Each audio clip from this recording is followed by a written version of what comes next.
Hola a todos, querida familia de Betania. Hemos empezado este año 2021 con muchas palabras proféticas, palabras consigna, palabras que hay que tener en cuenta. Julio nos habló el primer domingo de este año de ensanchar, de extendernos, de reforzar, en fin, de expansión. Luego Paco nos habló de la importancia de permanecer. Y cómo no, tanto Julio como Paco hablaron de Maranata, el Señor viene, que en realidad es un concepto que incluye tanto la expansión como el permanecer. Tenemos que entender que hay distintos enfoques en toda palabra profética, que no tienen por qué ser excluyentes, pueden parecernos diferentes, distintos, pero no, son complementarios. Y todos forman parte de la idea que Dios quiere transmitirnos. Por ejemplo, cuando hablamos de expansión, de Maranata o de permanecer, en realidad estamos hablando de lo mismo.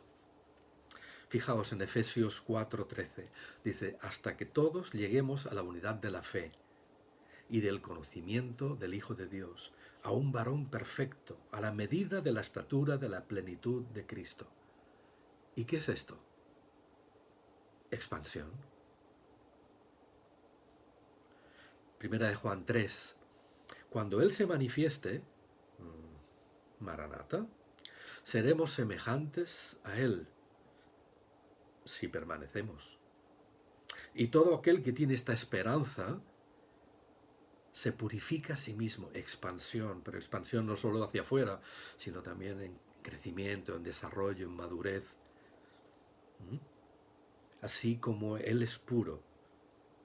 Y estas cosas solo son posibles si permanecemos en Él.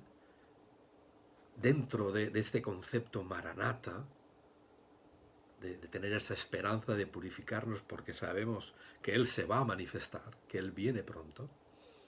Y aplicamos esto en nuestra vida y vivimos de acuerdo a estas palabras que Dios nos está marcando. Cuando Paco compartió el otro día sobre permanecer, Julio también había compartido sobre la expansión y las dos predicaciones me confirmaron lo que yo ya a final de año había entendido y ya tenía escrito lo que voy a compartir con vosotros ahora, este mensaje, que tiene que ver con parábolas de la expansión. Porque sobre todo lo que compartió Paco me hizo pensar que muchos están, pero no todos los que estamos somos.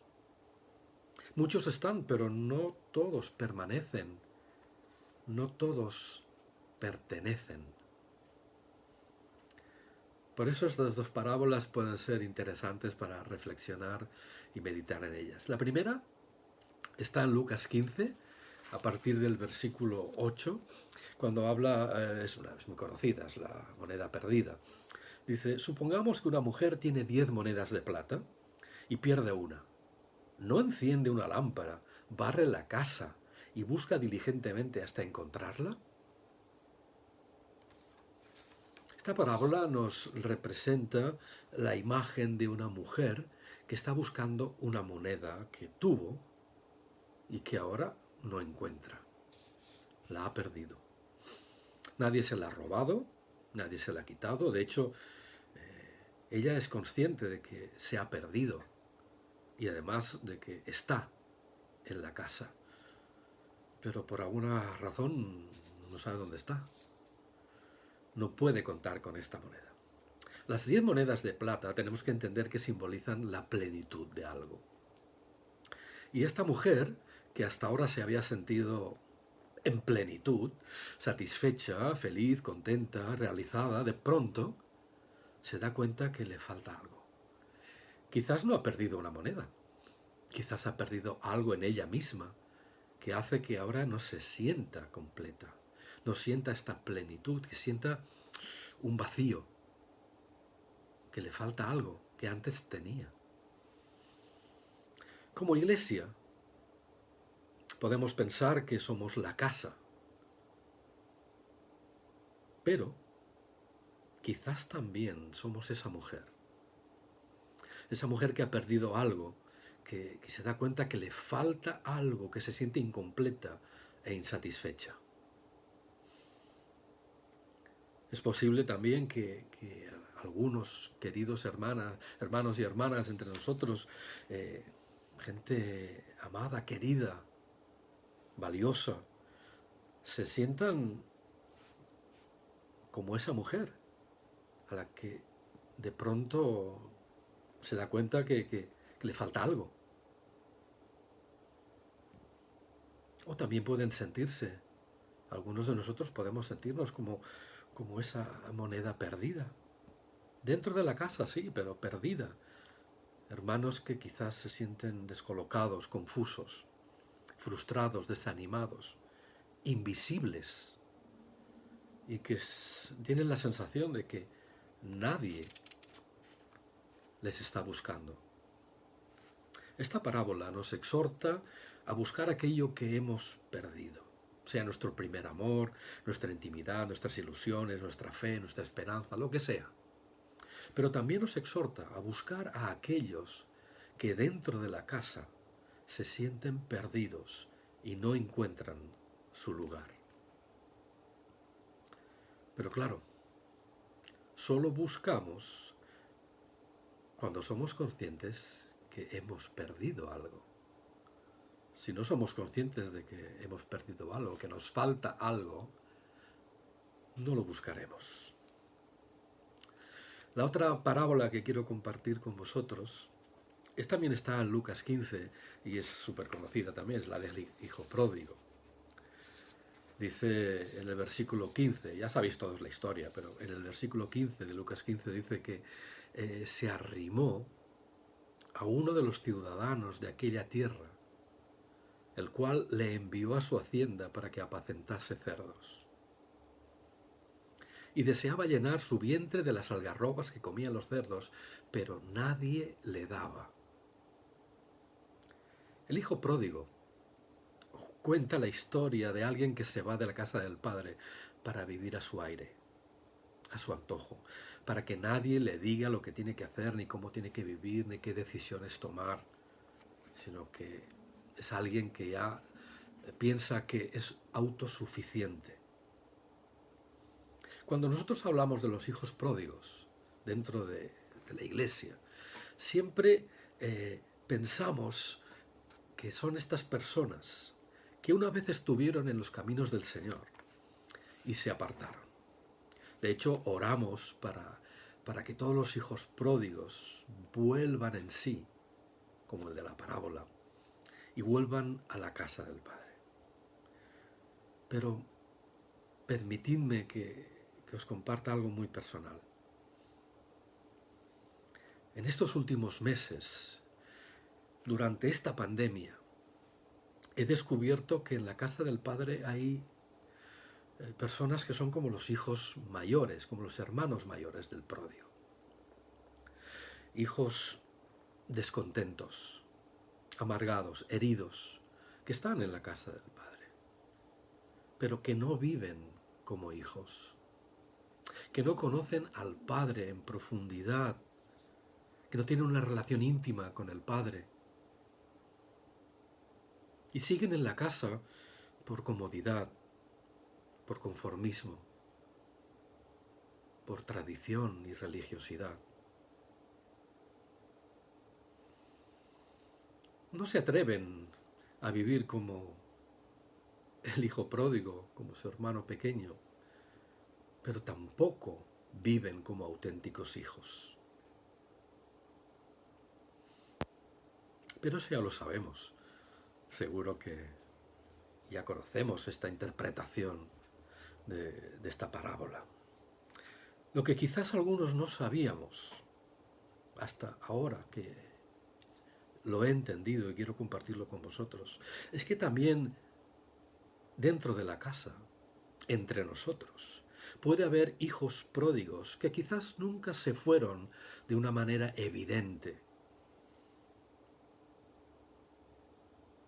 Y aunque están en la casa del Padre, viven en rebelión, en desobediencia y de espaldas a la voluntad del Padre. No son malas personas. En realidad, estoy seguro que aman al Señor. Son personas que son piadosas, tienen una apariencia de piedad, de santidad, que conocen el texto bíblico, la palabra de Dios, conocen cómo tiene que comportarse dentro de la casa. Pero si te acercas lo suficiente, verás que son hijos pródigos, que siguen oliendo a excremento de cerdo.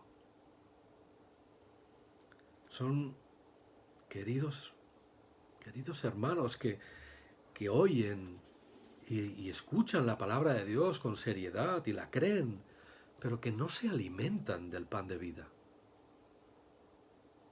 Siguen alimentándose de la comida de los cerdos. Ya sabéis que el cerdo representa lo impuro.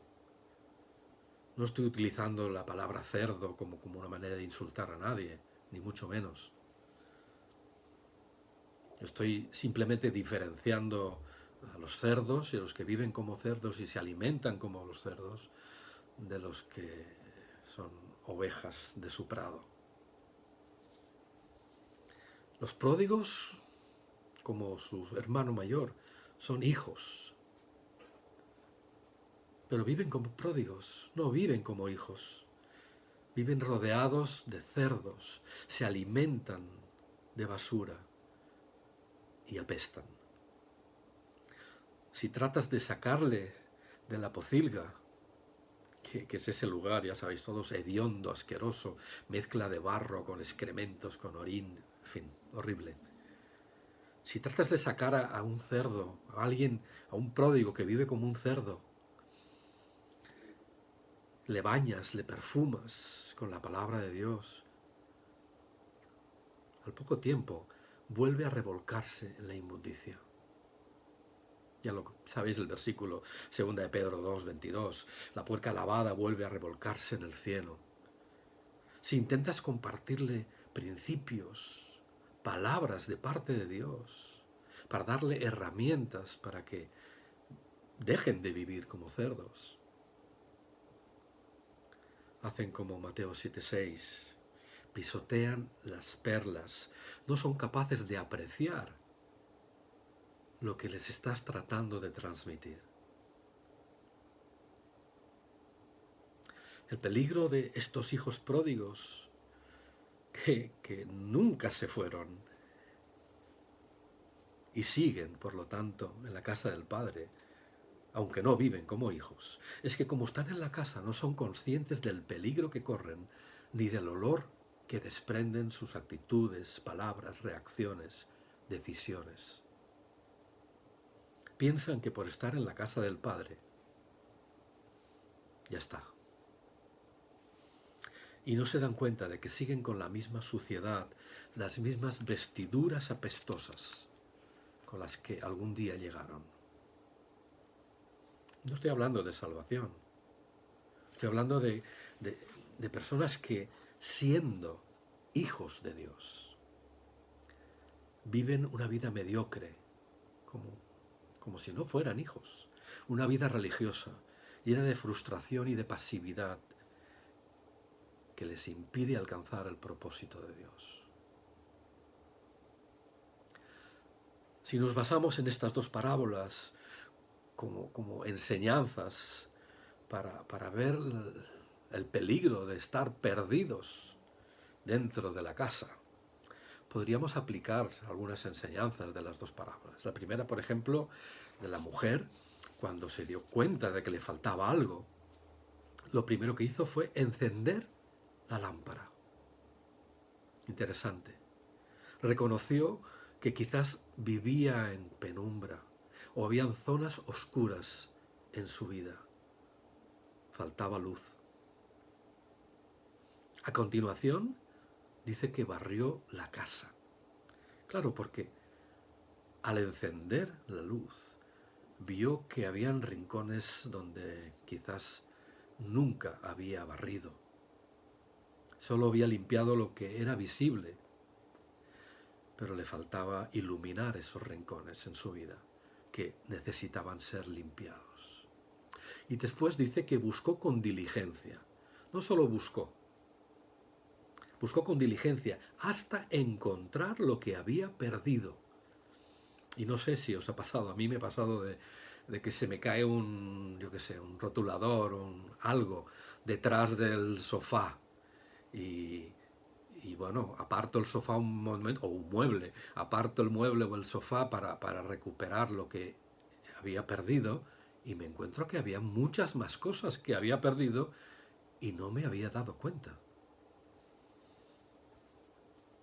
Eso es lo que tiene de bueno traer luz y barrer, que te das cuenta de algunas cosas que se han perdido durante el camino.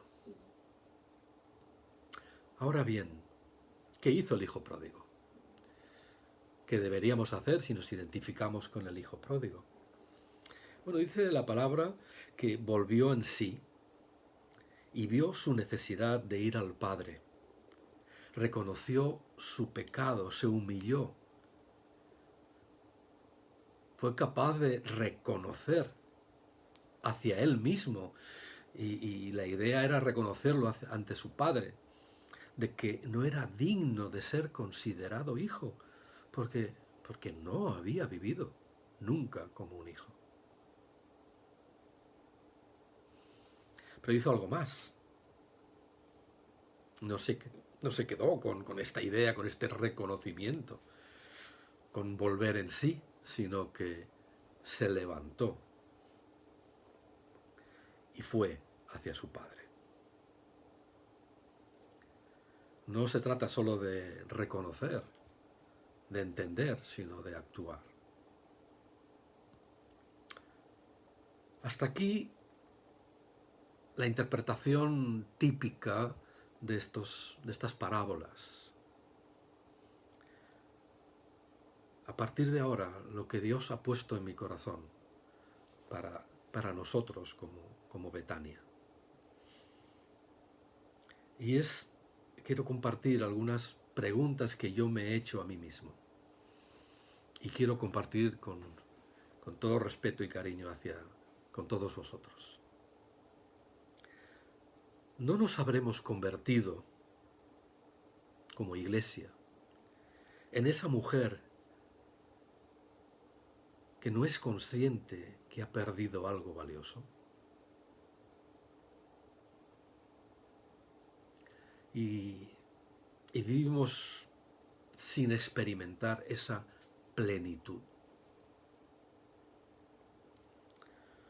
¿No nos habremos convertido en una casa con poca luz, con rincones sin barrer, donde tenemos monedas, hermanos y hermanas perdidos, que nadie busca?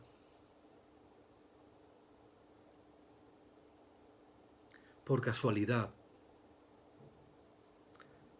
por despiste, por humanismo o tradición religiosa, no hemos permitido que muchos hijos pródigos sigan oliendo a cerdo, a excremento de cerdo, y sigan entre nosotros como si nada, pensando que están aquí y que ya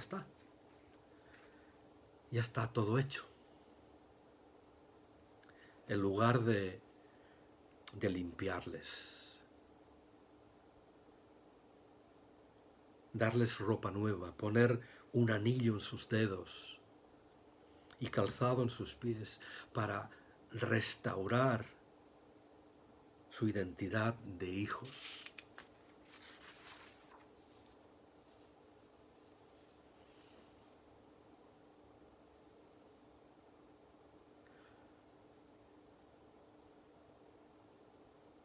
No estamos permitiendo que hermanos mayores estén ahí, amargados, frustrados, sin encontrar su lugar, porque no estamos enfocando correctamente en sus necesidades, en la voluntad de Dios, en la voluntad del Padre. No nos hemos, como iglesia, convertido en un padre que no se preocupa por sus hijos y para que realmente vivan y disfruten de su identidad como hijos de Dios y cumplan su propósito, que descubran sus dones, sus habilidades, su llamado.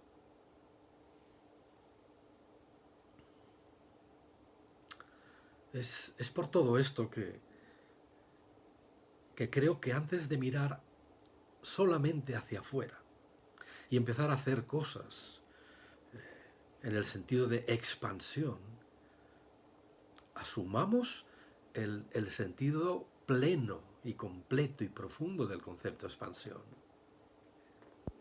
que no solo va hacia afuera, sino va en todas direcciones, como una bomba expansiva, como una onda expansiva.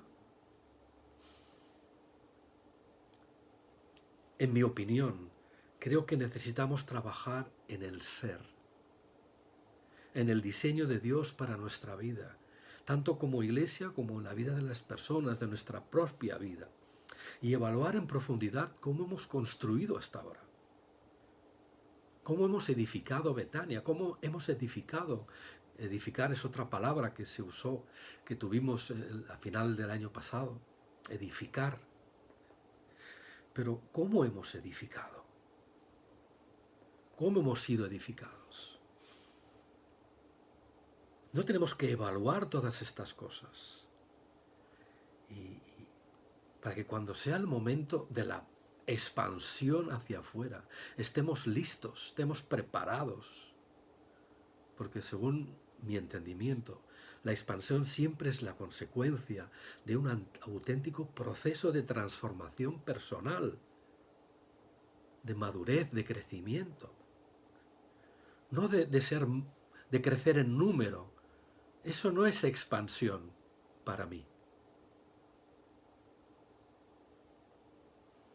Si no es así, si solo estamos enfocando hacia afuera, en ser más, en tener más congregaciones, en tener más gente, pienso yo humildemente que estamos construyendo en falso. Porque todo tiene su tiempo. Ya lo dice Eclesiastés, capítulo 3. Todo tiene su tiempo y todo lo que se quiere debajo del cielo tiene su hora. Hay tiempo de plantar y tiempo de arrancar lo plantado.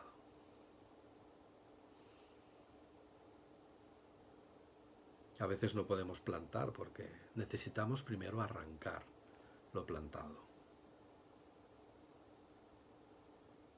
Tiempo de curar y tiempo de matar. Interesante. Hay cosas que no hay que curarlas. Hay que matarlas.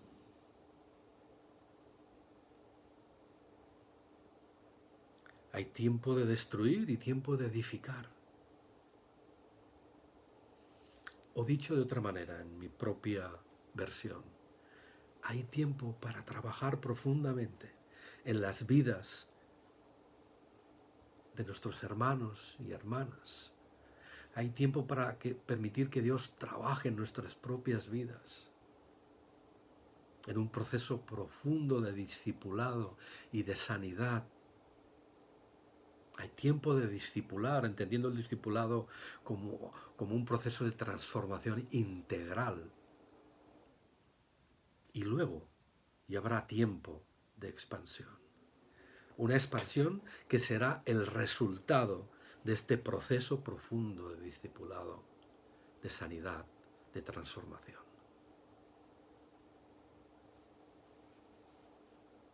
No nos conformemos. Julio decía el otro día, no pongamos límites. Exactamente. Esa es la conclusión final. No pongamos límites, que nuestra mentalidad, nuestras ideas, nuestros conceptos, nuestros paradigmas no se conviertan en los límites que le estamos poniendo a la obra que Dios quiere hacer en nuestra vida, individualmente y como iglesia. Que el Señor os bendiga.